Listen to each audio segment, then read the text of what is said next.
Queen, Jana Gana Mana എന്നീ സിനിമകൾക്ക് ശേഷം ഡയറക്ടർ ഡിജോ ജോസ് ആന്റണിയും റൈറ്റർ ഷാരിസ് മുഹമ്മദും മൂന്നാമതായിട്ട് ഒന്നിക്കുന്നു.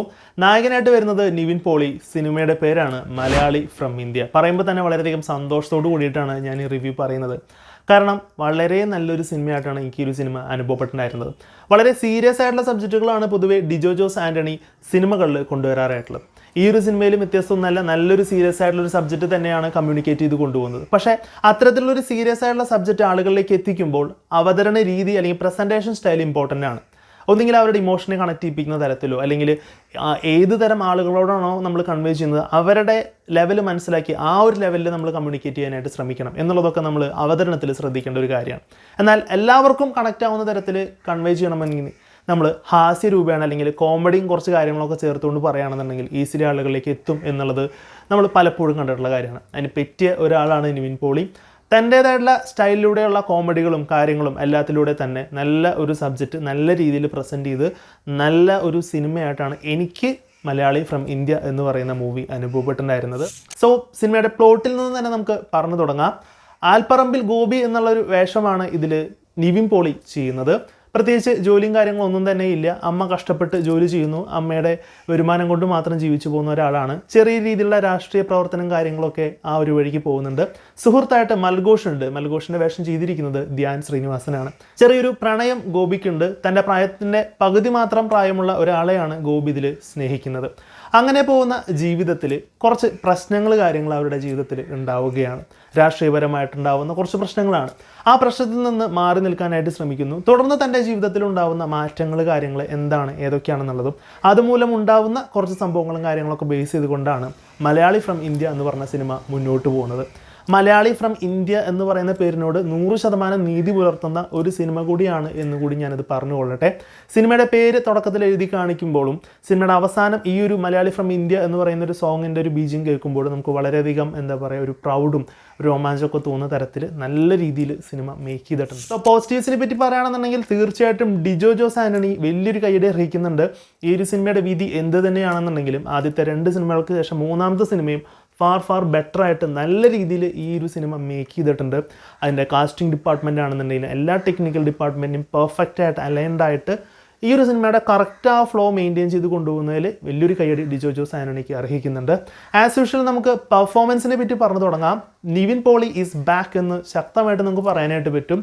പെർഫെക്റ്റ് ആയിട്ടുള്ള കോമഡി ടൈമിങ്ങും പെർഫെക്റ്റ് ആയിട്ടുള്ള എക്സ്പ്രഷൻസും നമുക്കൊന്നും ഓവറായിട്ട് തോന്നുന്നില്ല. കറക്റ്റായിട്ട് ആപ്റ്റായിട്ട് പോകുന്ന രീതിയിൽ ശരിക്കും നമുക്ക് കുറേ നാൾക്ക് ശേഷം നിവിൻ പോളി സിനിമ കണ്ട് നമ്മൾ എങ്ങനെ ചിരിച്ചു എൻജോയ് ചെയ്തോ ആ ഒരു വൈബ് ശരിക്കും കിട്ടുന്നുണ്ട്. അതിന് സപ്പോർട്ട് ചെയ്യുന്ന തരത്തിൽ തീർച്ചയായിട്ടും ധ്യാൻ ശ്രീനിവാസനും കൂടി ആകുമ്പോൾ പിന്നെ പറയാനൊന്നും വേണ്ടല്ലോ. അത്രയും ഗംഭീരമായിട്ടാണ് ചെയ്തിരിക്കുന്നത്. നിവിൻ പോളിയുടെയും മഞ്ജു പിള്ളയായിട്ടുള്ള കോമ്പിനേഷൻ സീനാണെന്നുണ്ടെങ്കിലും നിവിൻ പോളിയും ധ്യാൻ ശ്രീനിവാസൻ്റെയും കോമ്പിനേഷൻ സീനാണെന്നുണ്ടെങ്കിലും ഒക്കെ കിടിലനായിരുന്നു. ഒരുപാട് സെൽഫ് ട്രോളുകളും കൗണ്ടേഴ്സും ഒക്കെ നിറഞ്ഞുകൊണ്ട് ഫസ്റ്റ് ഹാഫൊന്നും നമ്മൾ പോയതേ അറിഞ്ഞില്ല. നമ്മൾ സിനിമയുടെ ഒരു 15 മിനിറ്റ് അല്ലെങ്കിൽ അരമണിക്കൂറിലാണ് ശരിക്കും നമ്മൾ സിനിമയുടെ ഉള്ളിലേക്ക് നമ്മൾ ഇന്നായി കഴിഞ്ഞു. ശരിക്കും നമ്മൾ എൻജോയ് ചെയ്തു. നമ്മളിങ്ങനെ ശ്രദ്ധിച്ചുകൊണ്ടേയിരിക്കും അടുത്ത കൗണ്ടർ എന്താണ്, കോമഡി എന്താണെന്നുള്ള രീതിയിൽ. അത്രയും രസകരമായിട്ടാണ് ഇതിലെ കോമഡീസും കാര്യങ്ങളൊക്കെ എക്സിക്യൂട്ട് ചെയ്തിട്ടുണ്ടായിരുന്നത്. മഞ്ജു പിള്ള അടിപൊളിയായിട്ട് തന്നെ വേഷം ചെയ്തിട്ടുണ്ട്. ഇവരുടെ പ്രകടനത്തോടൊപ്പം തന്നെ ഒരു സാഹിബ് എന്ന് പറയുന്ന ഒരു ക്യാരക്ടറും കൂടി ഈ ഒരു സിനിമയിലോട്ട് വരുന്നുണ്ട്. പുള്ളിക്കാരനും പ്രകടനം അടിപൊളിയായിട്ട് തന്നെ വന്നിട്ടുണ്ടായിരുന്നു. ആ ഒരു ക്യാരക്ടറിൻ്റെ ട്രാൻസ്ഫോർമേഷൻ കാര്യങ്ങളൊക്കെ വളരെ ഭംഗിയായിട്ട് തന്നെ ചെയ്ത പോലെ തോന്നിയിട്ടുണ്ടായിരുന്നു. കൂടുതലായിട്ട് എനിക്ക് ആ ക്യാരക്ടറെ പറ്റി പറഞ്ഞാൽ സ്പോയിലറായി പോകും എന്നുള്ളതുകൊണ്ട് ഞാൻ പറയുന്നില്ല. പിന്നെ ഇഷ്ടംപോലെ അഭിനേതാക്കൾ ഈ ഒരു സിനിമയിൽ ചെറിയൊരു നേരത്തേക്കായിട്ട് വരുന്നുണ്ടെന്നുണ്ടെങ്കിലും അവർക്കൊക്കെ പെർഫോം ചെയ്യാനായിട്ട് അല്ലെങ്കിൽ കയ്യടി നേടാനായിട്ടുള്ള ഒരു സ്പേസ് തീർച്ചയായിട്ടും ഡയറക്ടർ ഇതിൽ കൊടുത്തിട്ടുണ്ട് അല്ലെങ്കിൽ റൈറ്റർ ഇതിൽ കൊടുത്തിട്ടുണ്ട് എന്നുള്ളത് തീർച്ചയായിട്ടും പറയണം. കാരണം ഇതിൽ വിജയ് കുമാറിൻ്റെ ഒരു വേഷം ചെറിയൊരു സീനിലാണെന്നുണ്ടെങ്കിൽ നമ്മൾ പലപ്പോഴും കണ്ടിട്ടുണ്ട് അദ്ദേഹം ഒരു ടൈപ്പ് കാസ്റ്റ് എപ്പോഴും ചതിയൻ്റെ റോളാണ് ചെയ്യുന്നത്. അതുമായി ബന്ധപ്പെട്ട് അദ്ദേഹം പറയുന്ന ചില സെൽഫ് ട്രോൾ കാര്യങ്ങൾ കിടിലനായിട്ട് വന്നിട്ടുണ്ടായിരുന്നു. അതുപോലെ തന്നെ സലീം കുമാറിന് ചെറിയ വേഷമുള്ളൂ, പക്ഷേ സലീം കുമാർ ചോദിക്കുന്ന ഒരു ചോദ്യമുണ്ട് ഒരു രാഷ്ട്രീയ പാർട്ടിയോട്. അത് പലപ്പോഴും നമ്മളൊക്കെ ചോദിക്കാൻ ആഗ്രഹിക്കുന്ന തരത്തിലുള്ള ആ ഒരു ചോദ്യം ചോദിച്ചത് ഭയങ്കര കൈയടിയായിരുന്നു തിയേറ്ററിലുണ്ടായിരുന്നത്. അതുപോലെ തന്നെ ഷൈൻ ടോം ചാക്കോ ആസ് യൂഷ്വൽ ഷൈൻ ടോം ചാക്കോ അല്ലാതെ നല്ല രീതിയിലാണ് ഇതിൽ ഞാൻ കണ്ടത്.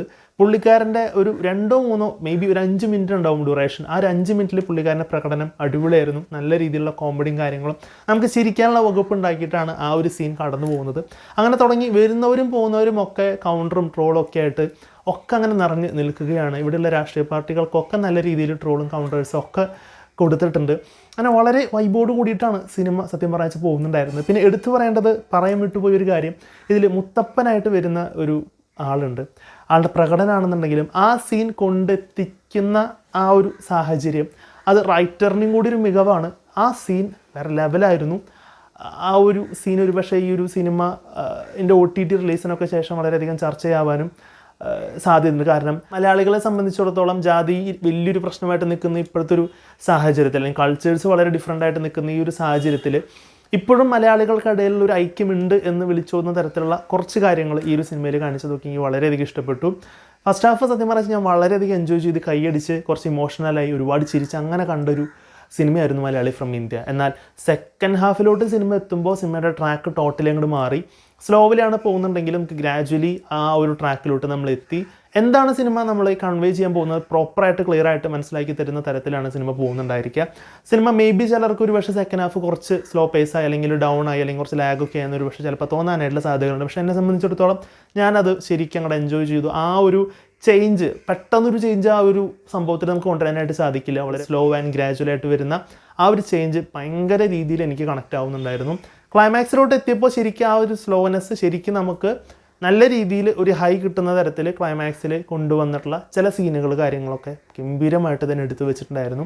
നേരത്തെ ഞാൻ പറഞ്ഞ പോലെ തന്നെ മലയാളി ഫ്രം ഇന്ത്യ എന്ന് പറയുന്ന ആ ഒരു പേരിനോട് 100% നീതി പുലർത്തുന്ന തരത്തിലുള്ള ചില കാര്യങ്ങൾ സിനിമയുടെ അവസാനത്തിലോട്ട് കൊണ്ടുവരുന്നുണ്ട്. നമുക്ക് മലയാളി എന്നുള്ള നിലയിൽ നമുക്കൊരുപാട് സന്തോഷം അഭിമാനമൊക്കെ തോന്നുന്ന തരത്തിലുള്ള ഒരുപാട് കാര്യങ്ങൾ അതിൽ കൊണ്ടുവന്ന പോലെ എനിക്ക് പേഴ്സണലായിട്ട് അനുഭവപ്പെട്ടിട്ടുണ്ടായിരുന്നു. സിനിമയുടെ ടോട്ടാലിറ്റി മൊത്തം കണ്ട അവസാനത്തിലോട്ട് എത്തിയപ്പോൾ. പിന്നെ ഈ ഒരു സിനിമയിലെ ടെക്നിക്കൽ ഘടകങ്ങളെ പറ്റിയിട്ട് തീർച്ചയായിട്ടും എടുത്തു പറയണം. ഇതിൽ അത്യാവശ്യം നല്ല രീതിയിലൊരു VFX യൂസ് ചെയ്തിട്ടുണ്ട്. ഇതിലൊരു എലിയെ കാണിക്കുന്ന കുറച്ച് സീൻസ് ഉണ്ട്. അതായത് ഗോപി എന്ന് പറയുന്ന നിവിൻ പോളിയുടെ ക്യാരക്ടറായിട്ട് വളരെയധികം സാമ്യപ്പെടുത്തി കാണിക്കുന്ന ഒരു എലീനെ കാണിക്കുന്നുണ്ട്. അതിൻ്റെ VFXും കാര്യങ്ങളും കിടിലനായിട്ട് തന്നെ വന്നിട്ടുണ്ടായിരുന്നു.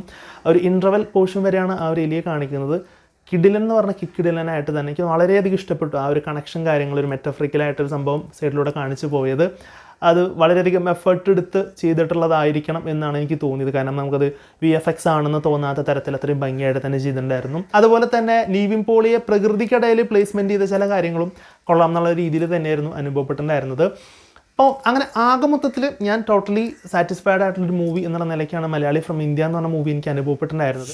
നെഗറ്റീവ്സ് ആയിട്ട് വലിയ കാര്യങ്ങളൊന്നും പറയാനായിട്ടില്ല എന്നുണ്ടെങ്കിലും എനിക്ക് കുറച്ച് സജഷൻസ് ഉണ്ടായിരുന്നു. തീർച്ചയായിട്ടും ഈ എലിയെ കാണിച്ച VFX സീൻസ് ഇൻ്റർവെല്ലോടുകൂടി അവസാനിച്ചു എന്നുണ്ടെങ്കിലും വേറെ ഏതെങ്കിലും ഒരു മൃഗത്തെ അല്ലെങ്കിൽ വേറെ ഏതെങ്കിലും ഒരു ജീവിയെ കണക്ട് ചെയ്ത് കാണിക്കാമായിരുന്നു എന്ന് ഞാൻ പേഴ്സണലി ആഗ്രഹിച്ചു.